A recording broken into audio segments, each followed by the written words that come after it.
Sabado, as soon as like I finished it, like I previewed it and they put out the preview and that started going viral. Who's they, the fans? The fans. Making music is fun. Like when I, like that's when I lose myself like in like the vibes, like making a beat from scratch. Like the beat from scratch for Sabado, like I literally was like, okay, I want this and I want like, and we just like worked on it from scratch because I was like, who else is making a beat like that? Who's gonna send me that beat? I've never heard anything. You know what I'm saying? Yeah, so it's like, exactly. So it's like just playing with different genres and the bilingual and just kind of fucking with different things and making it feel good and sound good to me, putting it out there and if the fans fuck with it, like that's dope.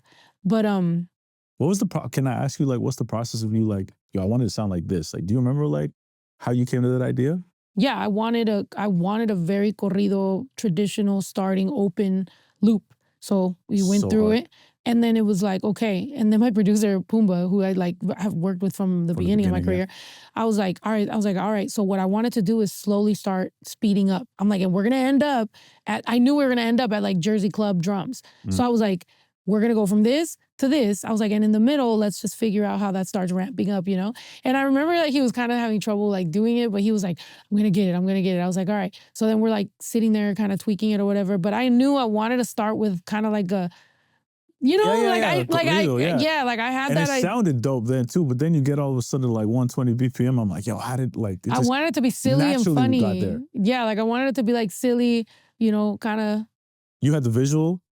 In my mind, I felt like, you know, I have another song called Que Oso where it's like I'm calling out my family too. And I like social commentary music that's kind of silly. Because I'm fun, like as a person, like I am funny. I know that I got known for, I got known for being more aggressive and like angry rap and whatever, but it's like, that's not always my favorite. Like I like to be funny and, you know, or sing, even though that's not my songs that get popular, but it's like, that's the shit I like, you know? Yeah. So, I don't know. But you're singing on this project. Yeah. Some. Yeah. More on the next one. Yo, how are you rolling it out? I'm genuinely asking. Don't ask me that shit. I'm like, I'm about to find out right now. Because I'm looking at it and I'm like, it seems like it's a different album.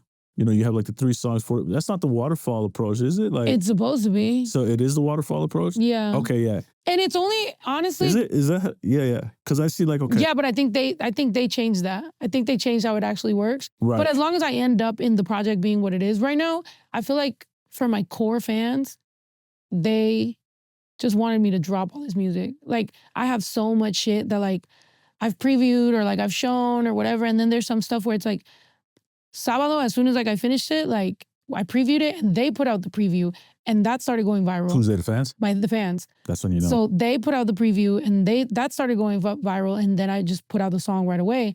But it's like, I have so much shit I've previewed. And so they're just like, bitch, give us all of it. Drop the music. So it's like, this project has like, I mean, I'm sure I'm going to cut it down. There's not going to be that many songs, but this project already like just alone has like 25. And then the next project has like 25 too. 25 songs? Yeah. So you're going to you're putting it out once every couple of weeks? Songs? Yeah, sorry, once a week. Once a week. I skipped one week. This week I'm dropping Sabado remix because a DJ made like a. Oh, okay. Yeah, so I'm just like, drop that. Sure. I don't know. You know, I'm fucking figuring it out. I think before I lose my fucking mind. All right, everybody, we're going to take a little break. Because if you're listening and thinking, fuck, I could really use some guidance right now, and you're serious about building your career in the music industry, I'm now offering private strategy sessions.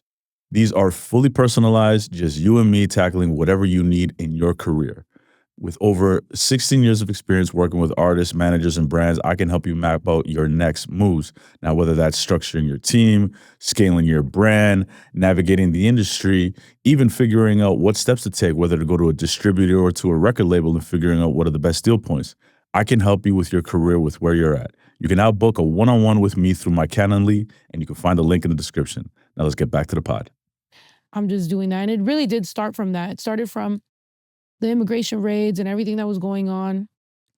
I almost fucking lost it. Like I really did. Like I looked at my girl and I was like, I think I'm like, I just got so scared for like our people and like just everything that happens and, you know, in Mexico. And I think this is a direct result of me just being like, if I'm productive and I'm creative and I'm outputting, I won't keep taking everything in and just like, right. you know, because I was just crying. Yeah. Like, I was, people, you know, I've been talking about these type of issues for so many fucking years, and it's like, and then it all just comes to fruition and it's all in front of us. And instead of like being like, you know, I told you so, I was right, it feels like, I wish I wasn't fucking right. That's what you didn't want to say. Yeah. You know, so you're just like, bro, like. Yeah. So this in many ways became an outlet. Absolutely. Yeah. You know, it's like, and that's why I, like I said, I'm not anti-industry, I'm not anti-managers, I'm not anti-label, like, I'm not. I am anti-stopping me from being a human being. And it's like, if this is what I need right now, if this is a release, if this is what, then that's what it is. And people might be like, you know, you'd be better off if every song had a 4-week rollout and blah, blah, blah. And I'm like, I'm a person. I don't want to do 4-week rollout and then drop. How many songs is that in a fucking... It's 12. That's like 12 songs. I'm like, dude, I want to drop a bunch of different stuff. I'm bilingual, I sing, I rap, I can make a corrido, like I can make a mariachi, like I can make a R&B, like I can make a drill song. I can make the shit go from reggaeton to drill to fucking, you know, dembow. Like, why not? Let me do my thing. Yeah. Yeah. Keep fun, keep having a good time, and like things will get to where they need to get to. And if not, the world might end anyway. So, or the AI is coming for my job. So what the fuck? What else I got? I think you'll be all right because you've established yourself as well too. It's tougher for new artists, right? Because you got to be competing with AI. Not to say that you're not competing. Sometimes, because not to say you're not competing with. You know, this industry gets excited about baby artists.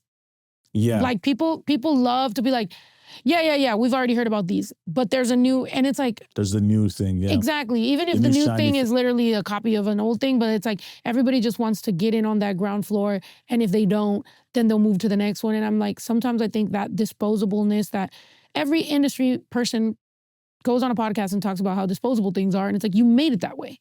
Like, y'all did it. You know what I'm saying? Like, the way that the industry was put did that, because instead of like, I saw something about how like radio, like Gen Z would still listen to radio, they're just not playing new music. Like, it's just always like on that time loop or whatever. True. And I'm just like, that's true. Like, we could also just have better practices when it comes to like music, or really give a fuck, or, you know, if something's exciting, maybe it's not the traditional way you would do it, but fucking support it, or I don't know. Real shit, because and now because these major labels are, again, I'm not anti-label, but it is what it is. Like, these major labels are publicly traded companies. Yeah. So really, at the end of the day, their responsibility isn't necessarily to you, the artist. It's to the public, to the stockholders. Yeah.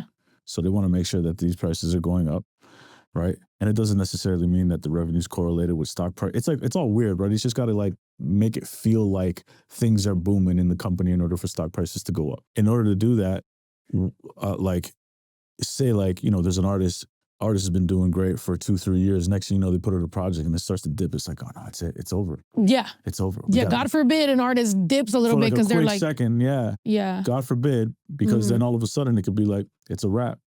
We're no longer excited.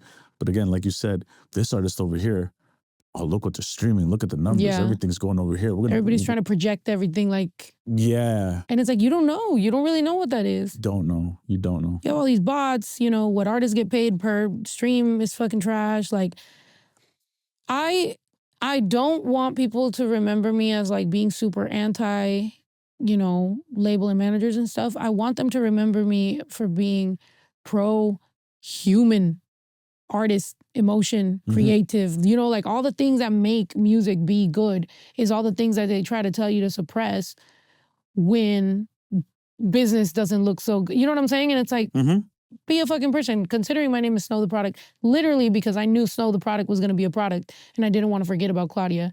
So sometimes I do. Sometimes I forgot about it, you know, and then I'm like, I think this is the most aware I am to like, Snow the Product, great, but like Claudia is the person that has managed Snow when I didn't have a manager, when I didn't have anything. It's like, I was the brain behind it. Yeah. So it's like, you know, it's like, it sucks when people kind of like write that off and are just like, well, you know, I can have other artists, like managers can have other artists. And it's like, yeah, but not every artist comes with their own bus and their own LED walls and their own, you know, strobes and their own fucking every single effect that I go with, and their own, you know, rehearsal space and their own studio and podcast and outlet. No artist has all that. You feel me? Like I have, you know, if you have an artist that has like 4 or 5 channels with 500,000 plus subscribers, this is someone who can build with me instead of just treating me like I'm just another. It's like, well, cool. But at the same time, it's like, I'm looking for I don't know, to change shit up. I want to shake shit up. I want shit to be like innovative and exciting, not just like, not cookie cutter, make your not song. Here's the mill. 4 weeks. Give it to the DSPs. Cool. Thank you. Next one. Well, that one didn't work. All right, cool. Next one. You're like, this is that's 4 weeks of my fucking life. I just sat here. Yeah. And then you feel like this depleted feeling when like you drop and you're like, and then you're like, great. Nah, fuck that. I'd rather be dropping and having a good time, making reels, making TikToks, making whatever. And I'm one of the only artists that actually enjoys fucking making content. You are. You know how many artists are like, I'm not a TikToker. And I'm like, I don't fucking care. Where does that come from? You just I have a good time with my fans. I feel like they keep the communication going. I go live a lot. They became my friends. Like I've been doing this longer than not. Right. So it's like, oh shit. You know, I just have a good time, and I don't always have to be, doing that. I still do my own personal stuff, but it became like a part of me. Yeah. You know? Yeah. Yeah, because I don't have a close relationship with my parents, so I just talk to them. It's like, I'm gonna talk to my mom or I'm gonna talk to my fans. I'd rather talk to my, Fair enough. Yeah, exactly. You gotta talk to somebody. My therapist mostly, but kidding.